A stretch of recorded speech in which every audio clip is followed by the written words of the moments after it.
வாய் மதமும் யானையின் மும்மதமும் வார்த்தையான சம்மதமும் தவிர இந்த உலகத்தில் வேறு எம்மதமும் பொய்யப்பனே பொய். உணர்ந்தேன் சுவாமி, உணர்ந்தேன்.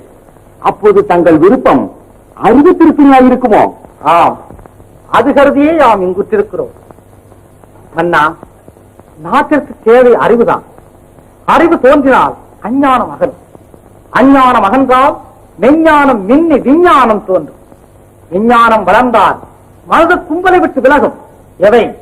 பஞ்சம், நோய், பசிப்பிணி, முதுமை, சாக்காடு என்ற இவை இல்லையா சீடா? ஆமாம் சுவாமி. ஆனால் ஒன்று மன்னா, அந்த அறிவு பயிர் முளைவிட மொழி என்ற நீர்த்தேன். மொழியின்றி அறிவேது, நீரின்றி பயிரேது. ஒவ்வொருவர் மன வயலிலும் தமிழ் மொழி தேன் ஓட வேண்டும். சித்திக்கும் நமது தீன் தமிழ் மொழி எத்திக்கும் பரவ தெருவெல்லாம் முழங்க மலையெல்லாம்